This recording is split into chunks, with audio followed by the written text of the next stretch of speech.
미라클 모닝 애청자 여러분 안녕하십니까? 자기 기질이 무엇인가 이것에 대해서 지난 시간에 간단한 테스트를 통해서 여러분이 알았을 것입니다. 기질을 알면 행복이 보입니다. 기질을 알면 부부간에 서로를 이해하며 받아들여 줄 수가 있습니다. 기질을 알면 부모가 자녀를 더 많이 이해하고 받아들일 수가 있습니다. 기질을 알면 목사님과 성도 간에도 서로 이해하며 즐겁게 주님의 교회를 위한 사역을 해나갈 수가 있습니다. 기질을 모르면 오해가 쌓입니다. 왜 저렇게 직선적이지? 왜 저렇게 말을 하면 반응을 해야 하는데 반응이 없지? 왜 저분은 저렇게 사려가 깊지 못하지? 왜 저렇지? 왜 그렇지? 하면서 오해가 쌓입니다. 그러나 기질을 알면 이해하며 받아들여질 수가 있습니다. 예수님의 제자 중에 베드로, 이 베드로는 왜 그렇게 털렁대면서 뭐든지 말만 그렇게 앞섰지? 모세는 하나님께서 가라고 하면 네 하고 갈 것이지 나는 못 갑니다. 나는 말을 잘할 줄 모릅니다. 왜 그렇게 소극적이었지? 이런 부분을 알아가게 됩니다. 성경에 나오는 베드로는 다혈질이었습니다. 사도 바울은 담즙질의 사람입니다. 모세는 우울질의 사람입니다. 아브라함은 점액질의 사람입니다. 여러분은 어떤 기질의 사람입니까? 좀 더 상세하게 기질에 대해서 우리가 알아보도록 하겠습니다. 다음 두 표를 보시고 여러분과 가장 가깝게 맞는 것 10가지만 골라보시기 바랍니다. 이건 시간이 걸릴 수도 있습니다. 그냥 스킵하지 마시고 꼭 이것을 10가지만 골라보시기를 바랍니다. 먼저 S기질입니다. S기질이 무엇인지는 나중에 말씀드리겠습니다. S기질은 일을 잘합니다. 그리고 매사에 흥미를 추구합니다. 낙천적이고요. 흥분을 잘하고 축제를 즐깁니다. 또 훈련이 잘 안 되어 있습니다. 그리고 잘 잊어버립니다. 그리고 인정받고 싶은 마음이 커서 인정을 추구하고 안 되면 실망을 잘합니다. 과장이 심합니다. 속된 말로 뻥이라고 하죠. 과장이 심합니다. 그리고 겁이 많습니다. 이것이 이제 S기질이고요. C기질은 일을 잘합니다. 의지가 강하고요. 결정을 잘합니다. 목표 지향적입니다. 그리고 독립적입니다. 한편으로는 지배적이고 거만하기도 하고 참을성이 없고 감정이 무디고 또 자만심이 강해서 남의 말을 잘 안 듣습니다. 이것이 이제 C기질이고요. P기질은 중재를 잘합니다. 그리고 침착하고 대평합니다. 인내심이 많습니다. 조용하지만 재치가 있습니다. 그리고 평화를 추구합니다. 그리고 한편으로는 게으르기도 합니다. 잘 흥분하지도 않고요. 소극적인 편입니다. 우유부단하고 그리고 관망자가 되고 싶어 합니다. 이것이 이제 P기질이고 M기질은 깊이 생각하는 사람입니다. 그리고 재능이 많습니다. 매사에 분석적입니다. 정서적으로 민감합니다. 그리고 완전 추구형입니다. 한편으로는 부정적이고 환경에 잘 좌우가 됩니다. 지나치게 자기중심적입니다. 그리고 지나치게 또 내성적입니다. 비사교적인 경향이 강합니다. 그리고 어떤 일이 잘못됐으면 자학적인 경향이 많습니다. 자, 제일 많은 것이 무엇입니까? 잠깐 영상을 멈추시고 어떤 것이 가장 많은지 체크해 보시기 바랍니다.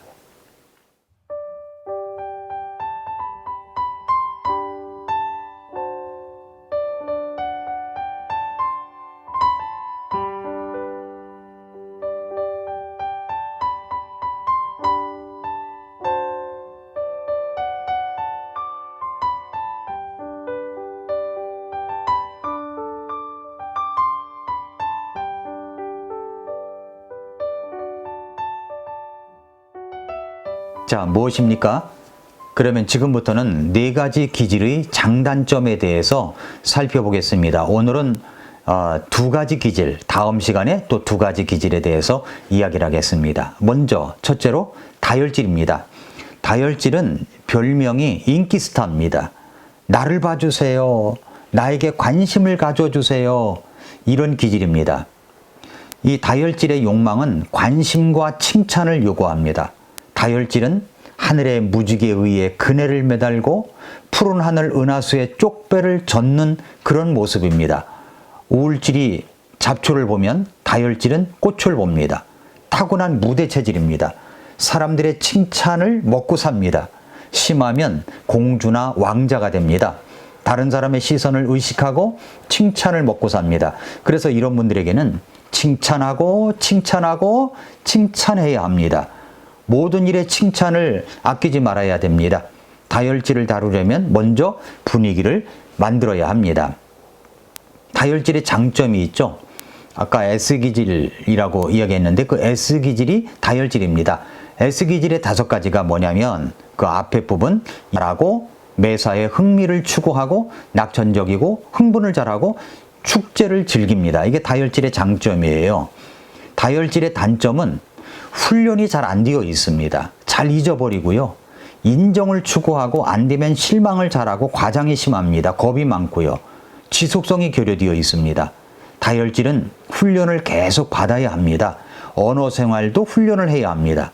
말을 많이 하기 때문에 말 실수가 많습니다. 조심하지 않고 던진 말 때문에 인간관계를 무너뜨릴 수도 있습니다. 그래서 다혈질은 훈련이 되어야 되는데 그래서 묵상 훈련과 듣기 훈련을 해야 합니다. 묵상은 침묵을 넘어서는 것입니다. 말하는 훈련도 해야 합니다. 잘 잊어버리기 때문에 메모하는 습관을 가져야 됩니다. 누구나 다 메모를 해야 되겠지만 특별히 다혈질은 메모하는 습관을 잘 가지고 있어야 됩니다. 사람 이름, 숫자를 잘 기억하지 못하기 때문입니다. 그래서 데일 카네기는 뭐라고 그랬냐면은 세상에서 가장 아름다운 소리는 사람의 이름이다 라고 했습니다. 그런데 이제 다혈질의 두려움이 있어요. 다혈질의 두려움이 뭐냐면 자기 인기가 떨어질까봐 상실될까봐 하는 두려움이 있습니다. 조직적인 임무가 부여되면 두려워합니다. 그래서 다혈질의 다양한 시도를 존중해 주어야 합니다. 다혈질은 외부의 인정과 의견에 의존합니다. 다른 사람이 나를 어떻게 보는가를 늘 의식합니다. 새로운 것에 흥미를 느낍니다. 다혈질의 창의성을 존중하면 이 다혈질은 창조적인 사람이 될 수가 있습니다. 예수님의 제자 중에서 이 다혈질의 약점을 갖고 있었던 사람들이 있죠. 바로 베드로입니다. 베드로는요, 급한 성격이고 충동적입니다. 예수님께서 물 위를 걸어오시니까 모두들 유령이라 라고 무서워 떨었습니다. 그러자 예수님께서 나니 두려워하지 말라고 하시자 베드로가 그렇다면 나를 물 위를 걸어가게 해달라고 말합니다. 감정에 따라 먼저 말해놓고 생각은 천천히 하는 사람입니다.